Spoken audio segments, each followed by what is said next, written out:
ସାଙ୍ଗମାନେ ଆଶା କରୁଛି ଭଗବାନଙ୍କର ଅପାର କରୁଣାରେ ଆପଣମାନେ ଭଲରେ ଥିବେ ଏବଂ ସୁଖମୟ ଜୀବନ ଅତିବାହିତ କରୁଥିବେ। ଆଜି ଆମେ ନବମ ଶ୍ରେଣୀ ସାହିତ୍ୟ ଧାରା ପୁସ୍ତକର ପଦ୍ମ ବିଷୟବସ୍ତୁର ତୃତୀୟ ଭାଗକୁ ଆଲୋଚନା କରିବା। ତାହେଲେ ଆମର ପଦଟିକୁ ଆଲୋଚନା କରିବା ପିଲାମାନେ। ମକରନ୍ଦ ଅମୃତ ହୃଦୟ ତୋହର, ତହୁଁ ସ୍ଫୁରଇ ବାସ କି ମନୋହର, ସେ ମଧୁ ପାନେ ମତ୍ତ ମଧୁପଦଳ, ସେ ସୌରଭେ ପ୍ରାଣ କେଡ଼େ ଶୀତଳ। ଦେଖ ପିଲାମାନେ, ଯଦି ଆମେ ମକରନ୍ଦ ଅମୃତ ହୃଦୟ ତୋହର, ତହୁଁ ସ୍ଫୁରଇ ବାସ କି ମନୋହର, ଏଠାରେ ଏ ଯେଉଁ ମକରନ୍ଦ ଅମୃତ ହୃଦୟ ତୋହର, ତହୁଁ ସ୍ଫୁରଇ ବାସ କି ମନୋହର, ମକରନ୍ଦ କହିଲେ କ'ଣ ପିଲାମାନେ?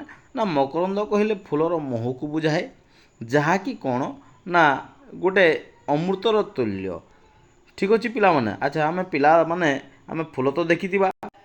ଏ ଯେଉଁ ଫୁଲର ମଧ୍ୟଭାଗରେ କ'ଣ ଅଛି ପିଲାମାନେ? ନା ମହୁ ଅଛି, ଯାହାକି କେଉଁମାନେ ସଂଗ୍ରହ କରିବେ? ନା ମତ୍ତ ମଧୁପଦଳ। ଏଠାରେ ମତ୍ତ କହିଲେ ପାଗଳକୁ ବୁଝାଏ ଏବଂ ମଧୁପଦଳ କହିଲେ କ'ଣ? ନା ମହୁମାଛିକୁ ବୁଝାଏ। ଠିକ୍ ଅଛି ପିଲାମାନେ। ସେ କହୁଛି ମକରନ୍ଦ ଅମୃତ। ମକରନ୍ଦ କହିଲେ କ'ଣ? ନା ଫୁଲର ମହୁ, ପୁଷ୍ପରେ ଥିବା ମହୁକୁ ମକରନ୍ଦ ବୋଲି କୁହାଯାଏ। ଆମେ ଜାଣିଛୁ ଯେତେବେଳେ ମହୁମାଛିମାନେ କ'ଣ କରିଥାନ୍ତି? ନା ଫୁଲରୁ ମହୁ ସଂଗ୍ରହ କରିଥାନ୍ତି। ତାହା କେଉଁଠାରୁ ସଂଗ୍ରହ କରିଥାନ୍ତି? ନା ଫୁଲର ମଧ୍ୟଭାଗରେ, ଯାହାକି ହୃଦୟ ବୋଲିକି ମଧ୍ୟ କୁହାଯାଇଥାଏ। ଫୁଲର ହୃଦୟରେ କ'ଣ ଥାଏ?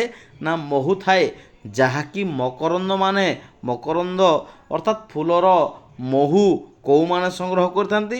ନା ମଧୁପଦଳମାନେ ସଂଗ୍ରହ କରିଥାନ୍ତି। ସେ କ'ଣ କହୁଛନ୍ତି? ନା ମକରନ୍ଦ ଅମୃତ ହୃଦୟ ତୋହର, ଅର୍ଥାତ୍ ହୃଦୟରେ ତୋର କ'ଣ ହେଇଛି? ନା ଅମୃତ ଅଛି। କ'ଣ ସେ ଅମୃତ? ନା ଅମୃତ ହେଲା କ'ଣ? ଫୁଲର ମହୁ। ତହୁଁ ସ୍ଫୁରଇ ବାସ, ଅର୍ଥାତ୍ ଚାରିଆଡ଼େ କ'ଣ ହେଉଛି? ନା ସେଟା ଖେଳେଇ ହେଇଯାଉଛି। ତାର ଯେଉଁ ବାସ୍ନାରେ ଚାରିଆଡ଼େ ବ୍ୟାପି ଯାଉଛି, ତାହା କେମିତି ଲାଗୁଛି? ନା ତାହା ଗୋଟେ ମନୋହର ସଦୃଶ ଲାଗୁଛି ପିଲାମାନେ। ଏବଂ ସେ କ'ଣ କହୁଛନ୍ତି?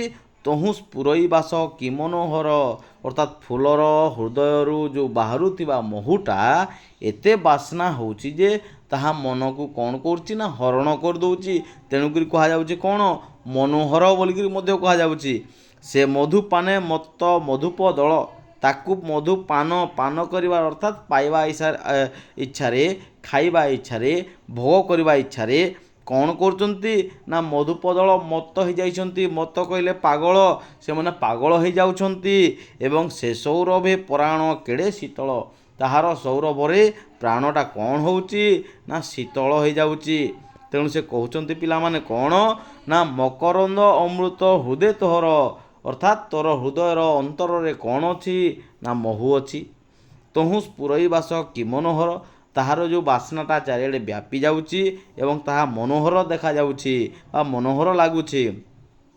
ସେ ମଧୁ ପାନେ ମତ୍ତ ମଧୁପଦଳ, ତାକୁ ପାନ କରିବା ଆଶାରେ ମହୁମାଛିମାନେ କ'ଣ ହୋଇଯାଇଛନ୍ତି? ନା ପାଗଳ ହୋଇଯାଇଛନ୍ତି। ଏବଂ ସେ ସୌରଭେ ପ୍ରାଣ କେଡ଼େ ଶୀତଳ, ତାର ସୌରଭରେ ପ୍ରାଣଟା କ'ଣ ହେଉଛି? ନା ଶୀତଳ ହୋଇଯାଉଛି। ଠିକ୍ ଅଛି ପିଲାମାନେ। ନେକ୍ସଟ 6 ନମ୍ବରକୁ ଦେଖିବା। ଶ୍ୱେତ ଲୋହିତେ ରଙ୍ଗା ତୋ ଶୁଭ୍ର ତନୁ, ବାର ଦେଖିଲେ କେବେ ନ ଯିବ ମନୁ, ସର୍ବଶୋଭାର ତୁହି ଉପମାସ୍ଥଳ, ଭକତ ପ୍ରେମିକର ତୁହି ସମ୍ବଳ। ଏଠାରେ ଦେଖ ପିଲାମାନେ, ଶ୍ୱେତ କହିଲେ କ'ଣ? ନା ଧଳା ରଙ୍ଗକୁ ବୁଝାଇଥାଏ। ଏଇ ଯେଉଁ ପଦ୍ମ ଫୁଲରେ କ'ଣ ଅଛି? ଦୁଇଟା ରଙ୍ଗର ସମ୍ମିଶ୍ରଣରେ ଏହା ସୃଷ୍ଟି ହେଇଛି। ଗୋଟେ ହେଲା କ'ଣ? ନା ଧଳା ଧଳା ଦେଖାଯାଉଛି, ଦେଖିପାରୁଥିବ ପିଲାମାନେ। ଏବଂ ଆଉ ଗୋଟେ କ'ଣ ଅଛି? ନା ଲୋହିତ। ଲୋହିତ କହିଲେ କ'ଣ? ନା ଲାଲ। ଏଠାରେ ଟିକେ ଦେଖ ଲାଲ ଲାଲ ମଧ୍ୟ ଜଣାପଡ଼ୁଛି। କ'ଣ? ନା ଧଳା ରଙ୍ଗ ଅଛି ଏବଂ ଲାଲ ରଙ୍ଗ ଅଛି। ରଙ୍ଗା କହିଲେ କ'ଣ? ନା ରଙ୍ଗାର ଅର୍ଥ ହେଲା ରଙ୍ଗ। କେଉଁଭଳି ଭାବରେ ଅଛି? ନା ଲାଲ ରଙ୍ଗରେ ଏବଂ ଧଳା ରଙ୍ଗରେ ତାର ଶରୀରଟା ଗଢ଼ା ହେଇଛି। ଏବଂ ତୋ ଶୁଭ୍ର ତନୁ, ଶୁଭ୍ର କହିଲେ କ'ଣ? ଏଠାରେ ନା ସ୍ୱଚ୍ଛକୁ ବୁଝାଏ ପିଲାମାନେ। ତୋର ଯେଉଁ ଶରୀରଟା, ତନୁ କହିଲେ ଶରୀର, ତୋର ଯେଉଁ ଶରୀରଟା ତାହା ଦେଖିବାକୁ ସ୍ୱଚ୍ଛ, କିନ୍ତୁ ସେଟା କେଉଁ ରଙ୍ଗରେ ସୃଷ୍ଟି ହେଇଛି ପିଲାମାନେ? ନା ଶ୍ୱେତ ରଙ୍ଗ ଏବଂ ଲୋହିତ ରଙ୍ଗ, ଧଳା ରଙ୍ଗ ଏବଂ ଲାଲ ରଙ୍ଗରେ ପ୍ରସ୍ତୁତ ହେଇଛି। ବାରେ ଦେଖିଲେ କେବେ ନ ଯିବ ମନୁ, ବାରେ କହିଲେ କ'ଣ? ନା ବାରେ କହିଲେ ଥରେ। ଯଦି ଥରେ ଦେଖିଦେବ, ତାହା କେବେ ମନରୁ ମଧ୍ୟ ଭୁଲି ପାରିବ ନାହିଁ। ସେଟା କେବେ ମଧ୍ୟ ଅପସରିଯିବ ନାହିଁ। ତାହା ସବୁଦିନ ପାଇଁ ଚିରସ୍ଥାୟୀ ହେଇ କ'ଣ ହେବ? ନା ମନରେ ରହିଯିବ। ତେଣୁ ସେ କହୁଛନ୍ତି ସର୍ବଶୋଭାର ତୁହି ଉପମା ସ୍ଥଳ। ସମସ୍ତ ଶୋଭା ଯେତିକି ବି ସୁନ୍ଦର ଜିନିଷ ଅଛି ସେହି ସୁନ୍ଦର ଜିନିଷର କ'ଣ ନା ଏଇ ପଦ୍ମ ହେଉଛି ଉପମା ସ୍ଥଳ, ତାହା ହେଉଛି ଗନ୍ଥାଘର। ଯଦି ଆମେ ସୁନ୍ଦରତା କଥା କହିବା ତାହେଲେ ପଦ୍ମକୁ ମାନେ ହରେଇବା କାହା ପାଖରେ କ୍ଷମତା ନାହିଁ। ତେଣୁ ପଦ୍ମ ହେଉଛି ସର୍ବଶୋଭାର ଉପମା ସ୍ଥଳ, ଗନ୍ଥାଘର, ଯାହାକି ତାଠୁ ହିଁ ଉତ୍ପନ୍ନ ହୋଇଛି। ଭକତ ପ୍ରେମିକର ତୁହି ସମ୍ବଳ। ଯେଉଁମାନେ ଭକତ ବା ଭକ୍ତ ସେହି ପ୍ରେମିକମାନଙ୍କର ସମ୍ବଳ କିଏ ନା ସିଏ ହେଉଛି ପଦ୍ମ। ତେଣୁ ସିଏ କେବେ ମଧ୍ୟ ଭୁଲି ପାରିବ ନାହିଁ। କାହିଁକି ନା ଯେହେତୁ ତା'ର ଯେଉଁ ଶରୀରଟା କ'ଣ ହେଇଛି ନା ଧଳା ରଙ୍ଗ ଏବଂ ଲାଲ ରଙ୍ଗରେ ସୃଷ୍ଟି ହେଇଛି, ଯାହାକି ଥରେ ଦେଖିଲେ ମଧ୍ୟ ଭୁଲି ହେବ ନାହିଁ, ତାହା ଅପସରି ହେବ ନାହିଁ, ତାହା ଅପସରା ହେଇକି ରହିଯିବ। ଯଦି ଆମେ 7 ନମ୍ବରକୁ ଦେଖିବା ପିଲାମାନେ, ସ୍ନେହ କରୁଣା ଭକ୍ତି ପବିତ୍ର ରସ ପୁରିଛି ତୋ ଅନ୍ତର ରେତାମ ରସ, ନହିଲେ କାହୁଁ ତୋର ଦର୍ଶନ ମନ, ବିମଳ ପ୍ରେମ ରସେ ହୁଏ ମଗନ। ଦେଖ ପିଲାମାନେ, ଏଠାରେ କ'ଣ କହୁଛି ନା ସ୍ନେହ କରୁଣା ଭକ୍ତି ପବିତ୍ର ରସ। ଯଦି ଆମେ ପଦ୍ମ ବିଷୟରେ ଦେଖିବା, ପଦ୍ମ ଭିତରେ କ'ଣ ଅଛି ପିଲାମାନେ ନା ସ୍ନେହ ଅଛି, ଯେଉଁଟାକି ଆମେ କହୁଛୁ ଭଲ ପାଇବା ବୋଲି। କରୁଣା ଅର୍ଥାତ୍ ଦୟାଭାବ ଅଛି। ତା ଭିତରେ ଆଉ କ'ଣ ଅଛି ନା ଭକ୍ତି ମଧ୍ୟ ଦେଖିବାକୁ ପାଇବ, ଯାହାକି ପବିତ୍ର ରସ ମଧ୍ୟ ଅଛି। ପୁରିଛି ତୋ ଅନ୍ତର। ଅନ୍ତର କହିଲେ ତୋ ଶରୀରରେ, ତୋର ମଧ୍ୟଭାଗରେ, ତୋର ପାଖୁଡ଼ାରେ କ'ଣ ଅଛି ନା ସ୍ନେହ ଅଛି, କରୁଣା ଅଛି, ଭକ୍ତି ଅଛି, ପବିତ୍ର ଅଛି, ପବିତ୍ର ରସ ମଧ୍ୟ ଅଛି। ତେଣୁ ପୁରିଛି ତୋ ଅନ୍ତର ରେତାମ ରସ। ତାମ ରସ କହିଲେ ଏଠାରେ କାହାକୁ ବୁଝଉଛି ନା ପଦ୍ମକୁ ବୁଝଉଛି। ଅର୍ଥାତ୍ ପଦ୍ମର ଅନ୍ତରରେ ବା ଶରୀରରେ କ'ଣ ଅଛି? ସ୍ନେହ କରୁଣା ଭକ୍ତି ପବିତ୍ର ରସ ଭର୍ତ୍ତି ହେଇକି ଅଛି। ନହିଲେ କାହୁଁ ତୋର ଦର୍ଶନ ମନ। ଯଦି ତୋ ଭିତରେ ମନେକର ସ୍ନେହ ନଥାନ୍ତା, କରୁଣା ନଥାନ୍ତା, ଭକ୍ତି ନଥାନ୍ତା, ରସ ନଥାନ୍ତା, ତାହେଲେ ମୋତେ ଦେଖିବା ପାଇଁ ଇଚ୍ଛା ମଧ୍ୟ ଲାଗିନଥାନ୍ତା। କାହିଁକି ଇଚ୍ଛା ଲାଗୁଛି? ଯେହେତୁ ଏହି ସବୁ ଜିନିଷ ତୋ ଅନ୍ତରରେ ଭର୍ତ୍ତି ହେଇକି ଅଛି ରେ ପଦ୍ମ, ତେଣୁ ମୁଁ କ'ଣ କରୁଛି ନା ତାକୁ ଦେଖିବା ପାଇଁ ମୋ ମନରେ ବିଚଳିତ ହେଇଯାଉଛି। ବିମଳ ପ୍ରେମ ରସେ ହୁଏ ମଗନ। ବିମଳ କହିଲେ ନିର୍ମଳ, ସ୍ୱଚ୍ଛ, ଅର୍ଥାତ୍ ସେହି ପ୍ରେମ ରସରେ କ'ଣ ହେଉଛି ନା ମଗନ ହେଇଯାଉଛି। ମଗନ କହିଲେ କ'ଣ ନା ଲାଗି ରହିବା, ଯାହାକି କେବେ ମଧ୍ୟ ଛାଡ଼ିବ ନାହିଁ। ତେଣୁ ସେ କହୁଛନ୍ତି ରେ ପଦ୍ମ, ତୋ ଭିତରେ ଏତିକି ଜିନିଷ ଅଛି ଯାହାକି ମୁଁ ଦେଖିଲେ ଥରେ ମଧ୍ୟ ଭୁଲି ପାରୁନାହିଁ। ତେଣୁ ବିମଳ ପ୍ରେମ ରସେ, ଏହି ପ୍ରେମରେ ମୁଁ କ'ଣ ହେଉଛି ନା ମତ୍ତ ହେଇଯାଇଛି। ତେଣୁକରି ମୁଁ ମଗନ ମଧ୍ୟ ହୋଇଯାଇଛି, ମୁଁ ସେଠୁ ଛାଡ଼ିପାରୁ ନାହିଁ।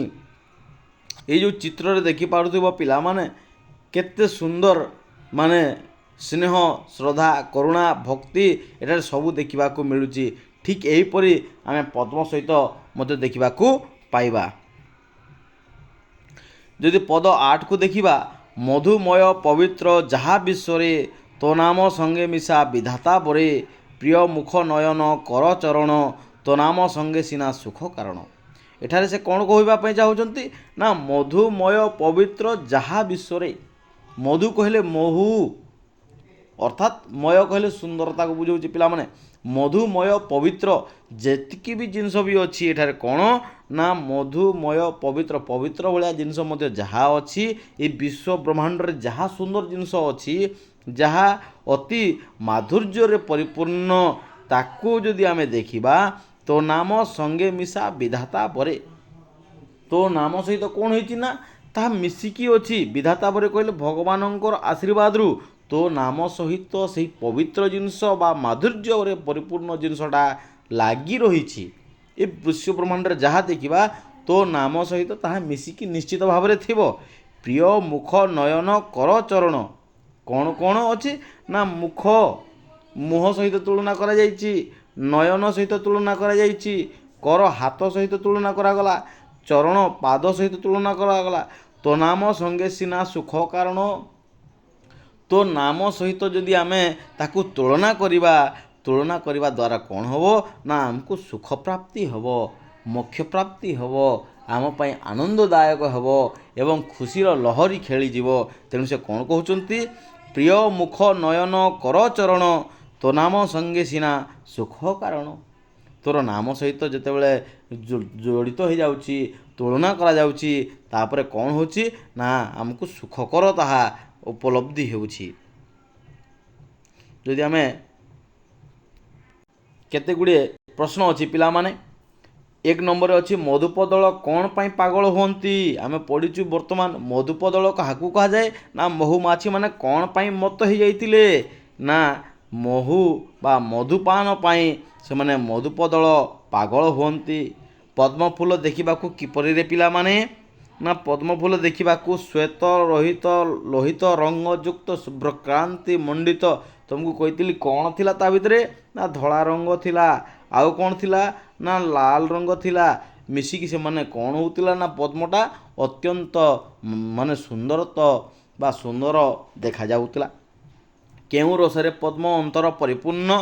ନା ଏହାର ସ୍ନେହ, କରୁଣା, ଭକ୍ତି ଏବଂ ପବିତ୍ର ରସରେ ପଦ୍ମର ଅନ୍ତର ପରିପୂର୍ଣ୍ଣ ହୋଇଯାଉଥିଲା। ପଦ୍ମ ସହିତ ଶରୀରର କେଉଁ ଅଙ୍ଗ ଗୁଡ଼ିକୁ ତୁଳନା କରାଯାଏ ପିଲାମାନେ? ନା ପଦ୍ମ ସହିତ ମୁଖ, ନୟନ, କର, ଚରଣ ସମସ୍ତ ଜିନିଷକୁ ତୁଳନା କରାଯାଇଥାଏ ଏବଂ ତୁଳନା କରାଯିବା ଦ୍ୱାରା ତାହା ଅତ୍ୟନ୍ତ ମାଧୁର୍ଯ୍ୟପୂର୍ଣ୍ଣ ହେବା ସହିତ ତାହା ସୁଖ ପ୍ରାପ୍ତି ମଧ୍ୟ କରିଥାଏ। ଶରୀରର କେଉଁ କେଉଁ ଅଙ୍ଗ ପଦ୍ମ ନାମ ସହିତ ମିଶିଥାଏ? ଶରୀରର ମୁଖ, ନୟନ, କର, ଚରଣ ପ୍ରଭୃତି ଅଙ୍ଗ ପ୍ରତ୍ୟଙ୍ଗ ପଦ୍ମ ନାମ ସହିତ ମିଶିକି ରହିଥାଏ।